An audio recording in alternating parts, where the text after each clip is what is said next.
Hello and welcome everyone. My name is Amelia and I am so excited to have you all here with us today. I wish we were gathering under better circumstances. There's this part of me that wants to say, dearly beloved, we are gathered here under unfortunate circumstances. Our planet is in a pandemic. So I wish that we were all getting together under different reasons, but I am really honored and really grateful that you guys have showed up today to learn this. And some of you on the line I already know, many of you I do not know. So I'm going to take a moment to kind of get to introduce myself for just a moment and tell you about what I have in store for us. But my name is Amelia. I'm the CEO and founder of the Flourishing Center. And I had a lot of different names that I wanted to call this particular workshop. It really is the neuroscience of trauma.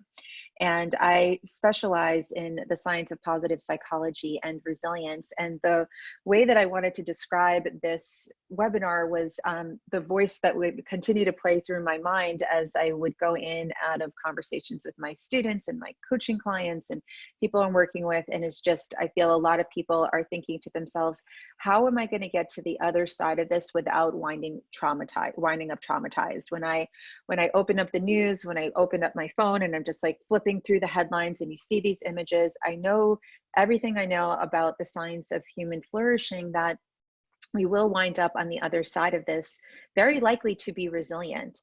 However, there's a very strong chance that we are going to see a lot of people flailing. A lot of people are going to be hurting as a result of the trauma. And so all I kept thinking about was I need to share the science of the brain with people as a way of helping them make sure that they know how to take care of themselves and their body and their mind during this. So I'm going to tell you a little bit about myself, a little bit about what I believe gives me authority in being able to speak to you about this really sensitive topic and to bring these tools and skills to you today. I will let you know that this is going to be, I've got a lot of things to share, and I'm going to, this is being recorded. You are going to get the recording of this afterwards. If I'm moving a little too fast, if you have questions, please type them into the chat box. I will do my best to keep up with the chat box and get to them, but we've got a few hundred people who are on this, and we will be sending out the recording of this afterwards. So my hope is that over the course of our time together, I can share with you the research on how the brain processes stress and trauma, and that you can use this information to empower you to know that you could actually in real time shift yourself and your body so that you are not going to come out on the other side of this as potentially traumatized as we would otherwise. And I hope that you'll find these skills and these tools to be empowering, because many of them are very simple self-care strategies. The strategies themselves aren't difficult. It's actually knowing that they're available to you and actually using them that is the magic of these skills. And so my hope is that not only will you put this into practice, but that you will share this with as many people as you can. So let me start off with a little bit of what gives me authority to be here sharing these skills and these tools with you. So first, a little bit about myself. So my name is Amelia. I'm the CEO and founder of the Flourishing Center, and I started my career in positive psychology in 2006. I did my master's from the University of Pennsylvania in applied positive psychology with the founder of the field. Those of you who may not know what positive psychology is, it's the scientific study of happiness, resilience, and well-being. And I feel very blessed that I got to be a part of this incredible field that technically started in 1998 that is still booming and in higher need now than ever before, really early on. I also am in the midst of a PhD in from Saybrook University in mind-body medicine.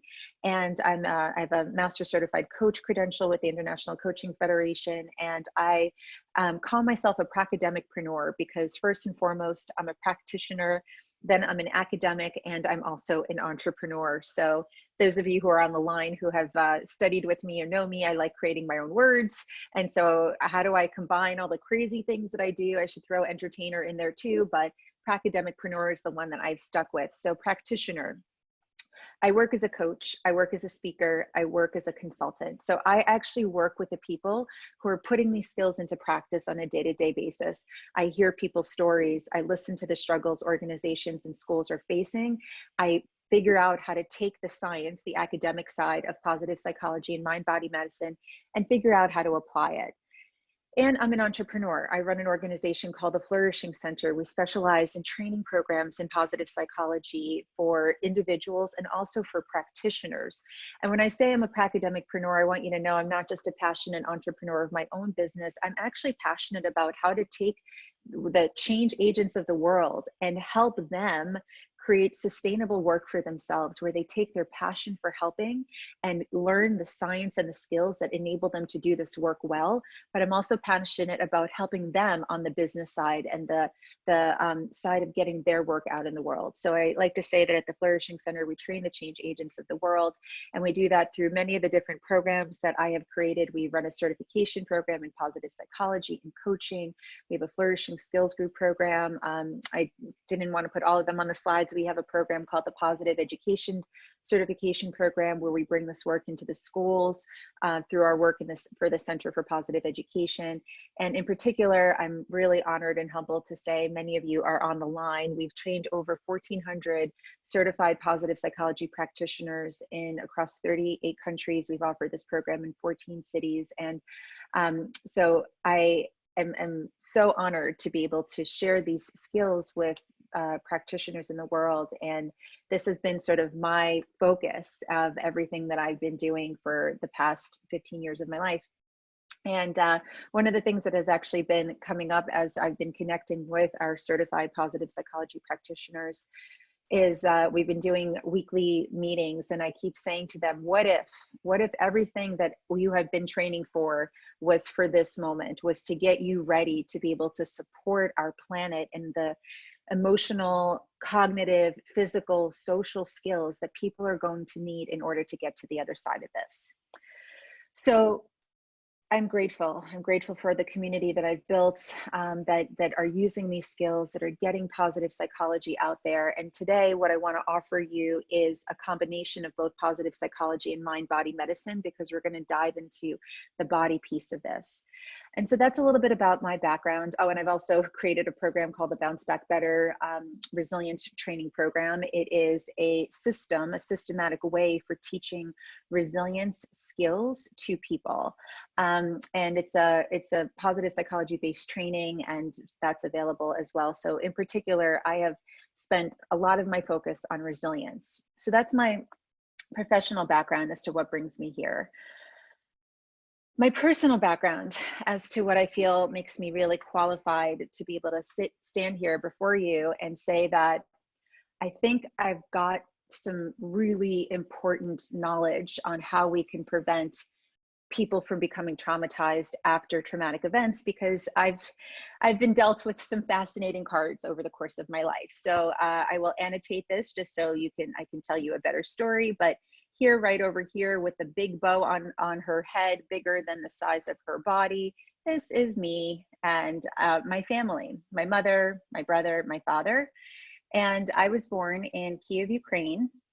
And and some of the things that my family had to face in my early childhood adversities or childhood traumas involved the fact that when I was born in 1984, in 1987, my family lived about 90 miles from Chernobyl. So Chernobyl blew in 87, and my family and the world around me as a little kid had some interesting challenges to face. The sky, I have these vivid memories as a kid of like purplish, orangish, reddish skies. And I just always thought it was like a weird dream that I had. And I remember my mom telling me to put my head down on the pillow when we were driving in the car. And it was this weird memory that I felt like I had. And I'd asked my mom about it. And she sort of said, I don't know what you're talking about. And it wasn't until I put the two together, I was like, orange sky, Chernobyl. Duh, I remembered that when I was a kid. So that was 1987, and then 1989, the Fall of Communism began, and my family immigrated from the Ukraine into America to flee one, Jewish persecution that we were facing, being in Ukraine at the time. And my parents knew that shit was getting real and shit was going to go down. And so they came to America to pursue the American dream. And they did. And if they had not, I wouldn't be here today. But there's certain things that my parents didn't dream of, that they didn't know were going to happen by immigrating their family to America, which one of which was about 9 years later. My brother, who was 24 at the time, drowned in an accident. He was swimming at night with his fiance. He was 24. She was 20 at the time, and they were swimming at night in Long Island, New York, and she started drowning, and my brother ran in to try to save her. She survived, but he passed away. And so when I was 14, this was like my first major life adversity.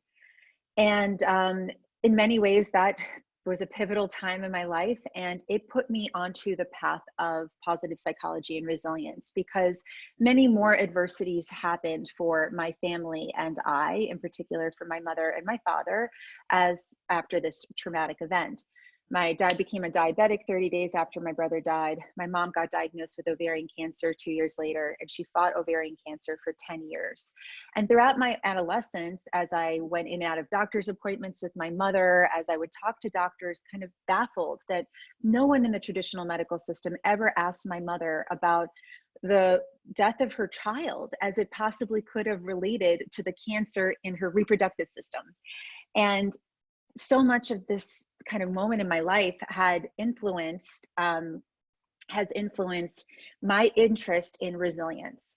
One is because while I went through this lifetime adversity, this crazy obstacle for my family and I also was a pretty happy kid. I started working when I was 14. I started a career as a party entertainer, entertaining people's birthday parties. And I would go in and out of like tons of doctor's appointments and sleeping at hospitals and doctor's visits with my mom, and kind of being 18, trying to navigate the medical system with my parents. And people would frequently say to me things like, Amelia, you're so amazing. I don't know how you do it. I don't know how, with everything that your family has gone through, you're just so happy and you're so strong. You're just amazing. And I remember hearing those words, and I would just sort of be like, thank you so much. Yeah, no, I don't know. Thank you. When people would say that. But I remember I would have this like split moment where on the one hand, I'm grateful and I'm trying to receive. And on the other hand, I literally would cringe inside when people would say that to me. When people would tell me that I'm amazing for how I'm handling this situation, because I literally would want to say to them, trust me, if you were in the same position, you do the same thing. Because what I want you guys to know, truth number one from the research in positive psychology, is that most of us, when we face traumatic life events, we are resilient. We figure it out. That when we get knocked down, we get up again. Because human beings are incredibly resilient. That's why the resilience training system that I've created is called the Bounce Back Better program, because we don't have to teach people how to bounce back. We do that naturally. However, there's a science to how we can bounce back better. So when people would tell me I'm amazing for doing this, it literally would make me cringe inside. But I remember those words used to haunt me for some reason, because in the back of my mind, as I was going through my undergraduate training in psychology, and I minored in art, business, and philosophy, and I'm just sort of taking in all of this stuff, I literally would think to myself, are people right? Is it just me? Because I would then also find that there were some people who would face adversities. They would drop out of college. They wouldn't function. They would turn to drugs. They would numb out. They would numb out with sex or with food or with drugs. And I saw that not everybody actually got back up when they got knocked down. And that is actually what brought me to the University of Pennsylvania to say that I wanted to study positive psychology to get a better understanding of what is this thing called resilience. Were people right? Was it just something that I had that other people didn't? Or is this something that can actually be taught? Is it something that could actually be taught? And luckily the answer is yes, it's the latter. It's not just something I had. That resilience is actually a mindset and a skill set that we can all be trained in. And I'm grateful that I had a lot of skills that I either both found intuitively, that I got from my amazing parents, that did help me, that even later, as I learned about the science of resilience, I was able to say, oh, it makes sense that I got through this the way that I did, because here is the story I told myself. Here is my mindset. When my brother died, I committed that I would do what my brother couldn't do. Up until when he had passed away, I didn't really love school. I had a fixed mindset about reading and learning. I was the one who was disengaged because my brother was the smart one in the family. And I was so insecure, so afraid that my parents would find out that I'm not as smart as they said they thought I was, that I wouldn't really apply myself. But when my brother died, I said, I'm going to do what he can't do. And that's a mindset shift later I learned. It's the role of our thoughts. And thank God I've had an opportunity to take on those skills, because now here I am. So my brother passed away in 1999. My mother lived with ovarian cancer for 10 years. She passed away in 2011. And then my father, and I'm not going to try to hold back. I will just be honest with her. My father passed away on March 30th, a couple of weeks ago, and he did die of COVID-19. And I was there with him by his side, because I knew when I got to him, he was already hypoxic, and I knew that he was either going to fight it on his own, or it was going to be the disease that took him, because he had a number of pre-existing conditions. My father was such a fighter as well. He had prostate cancer, he had bladder cancer, he was diabetic, he had high blood pressure, and I knew that if I were to pick up the phone and call 911, that my father would have died in the hospital by himself without me by his side. And so instead, a couple of weeks ago, I did what I'm very grateful, thank you, universe, that I knew to do, which is to honor my father's wishes that he was going to want to die at home, and to navigate the fascinating pandemic that we live in, of what it meant to be by my father's side as he did suffocate to death.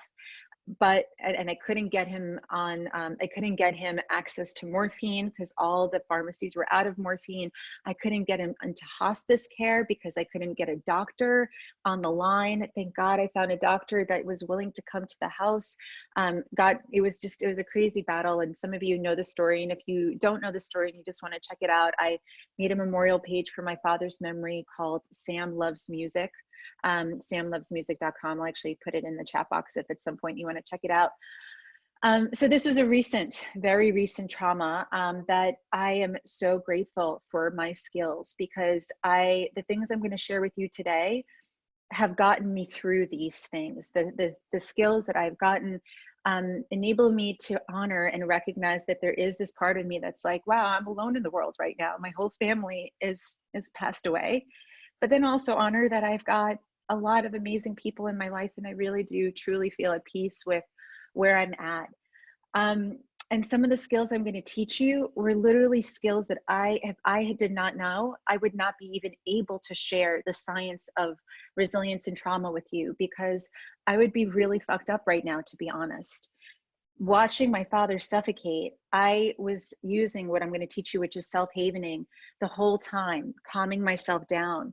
I knew that I couldn't get my father morphine, but I knew, because of how I know the body and brain is wired, I rubbed his forehead. I would just kept stroking his body, because when he was suffocating, one of the things that happens is the person's eyes bulge out a little bit, because they're like panicking that they can't breathe. And if you guys are getting traumatized by my telling you this, I want to invite you to do this with your hands while you're listening to me talk, because you can actually, thank you, Andrea, you can soothe your own nervous system just like this, or you can go like this. And I promise you guys, I will not leave you traumatized on the other side of this webinar. I'm going to show you how to depotentiate your own neurons in your brain so that you can feel better, and please self-care for yourself. So while it was happening, I was stroking his head. I helped his nervous system calm down so he could breathe a little bit better. I turn to my resources of the practitioners that I know other havening practitioners and EMDR and EFT practitioners, and I knew the importance of dancing to metabolize my grief. And I talked to people, and I knew how to get myself the things that I needed to, in real time, stop myself from being traumatized, because I know what I know. And I knew that if I didn't do these things, I would not be able to sleep at night, right? Because I'm laying there, and I hear my father in the other room, and I hear him struggling for breath. I can tell you guys play by play as to what happened.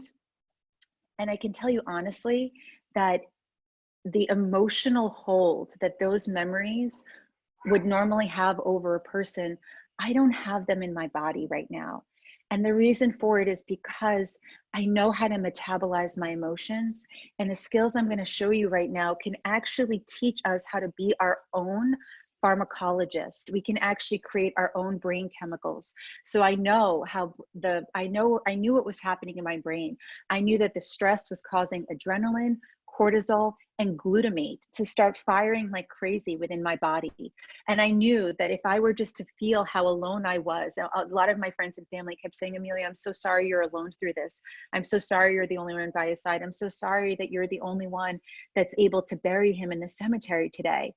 And I kept telling them, thank you so much. I truly don't feel alone, because I knew the importance of oxytocin, and I knew that that's up to me. I can feel totally alone in this, but I knew I wasn't supported. And I had people that I Zoomed in with, and I had them be part of the funeral with me, and I was able to create my own sense of peace.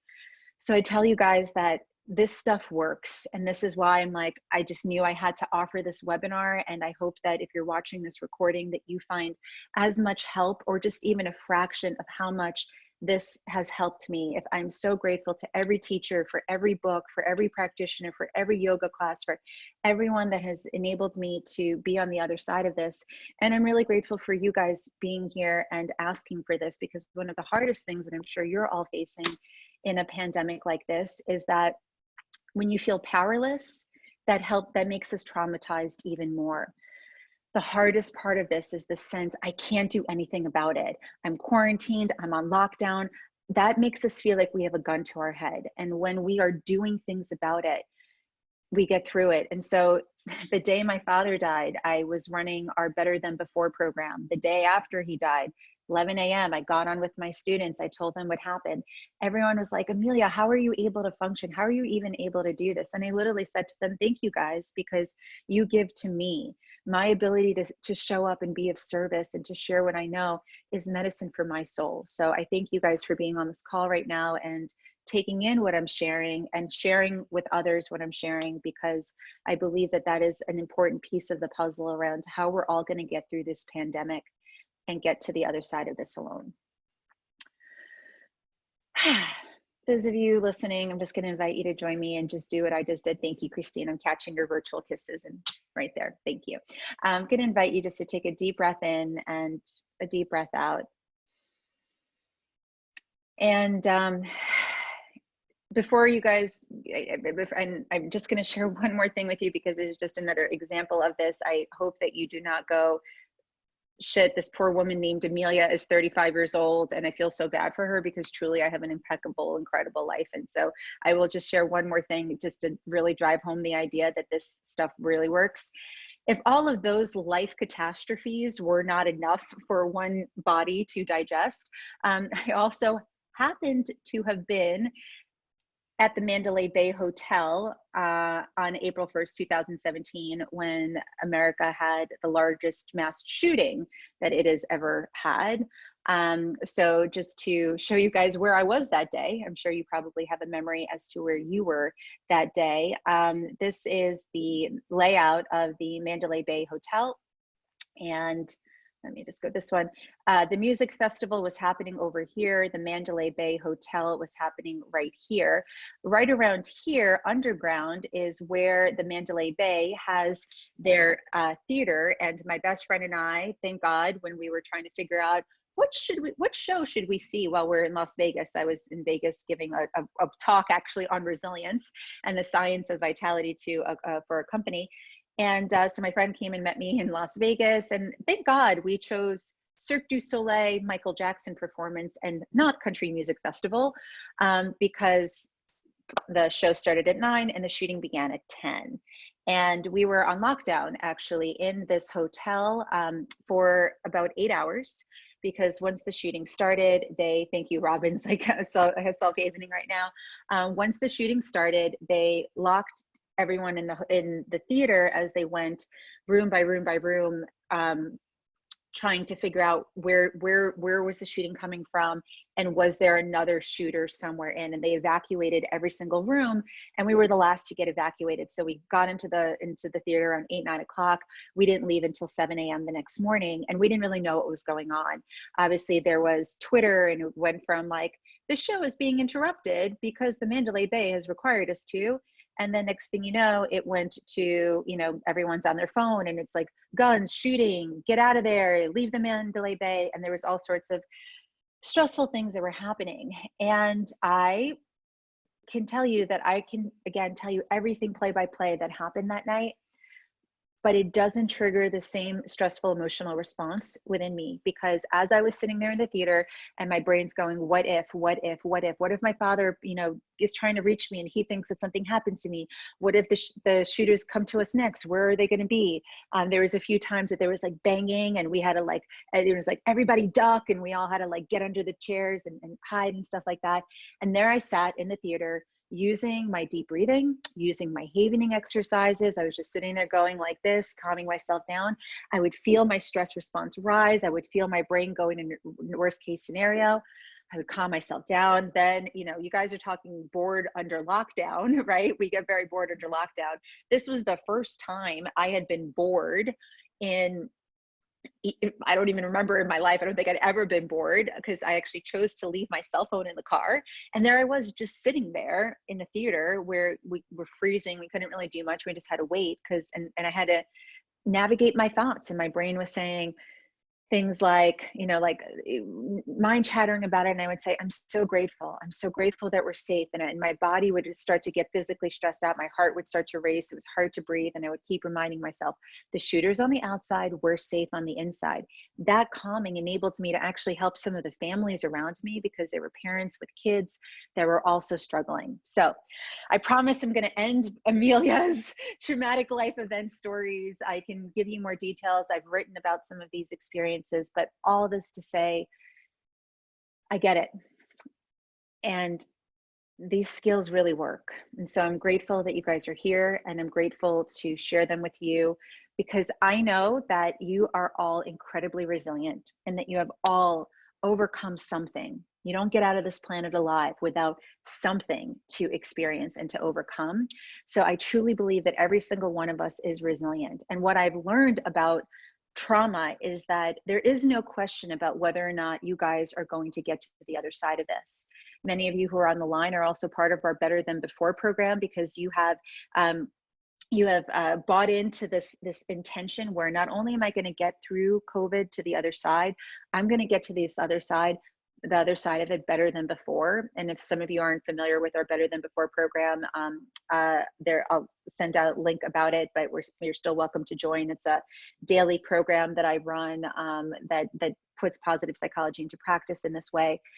So I don't doubt that we're going to get to the other side of this. But what's not understood is that when we talk about trauma, we hear about PTSD, post-traumatic stress disorder. However, there's something that we don't talk about, which is most people are going to be able to be resilient and still be working. However, they may hear the sound of sirens and completely start to have a little bit of a panic attack. Or if we don't learn how to not code the trauma in our body, it could be that you go back to work and you're doing all the things that you need to do, but you just have a hard time sleeping and you're just not able to sleep, and you're going to keep functioning and keep doing these things, but your health is going to deteriorate because of that.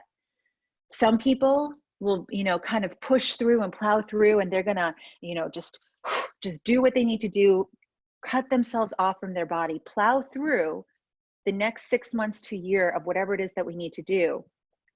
2 or 3 years later, wind up with digestive disorders. Experience what my mother experienced, which is 2 years later, unidentified cancer in her body. I have no doubt that my mother's cancer was emotionally related, because most people only live with ovarian cancer for about 6 months, especially back then. It was a very quick kind of disease. 10 years with ovarian cancer was unheard of. And yet at the time, doctors were not understanding what more and more doctors and psychologists and psychosensory practitioners are understanding, which is the body keeps the score. So everybody that is on this line that is listening to this, I want you to know that I believe in you. I believe in our people. I believe in the resilience of human beings, of nature, of animals. There's no doubt that we are going to get to the other side of this. But there's a way to get to the side of this better and smarter without some of the side effects, simply by understanding how our brain works and how our body works. Just gonna do 1 second. I'm going to stop the recording and I'm going to start the recording again, because 1 second, will that actually work? 1 second, friends. I'm going to do a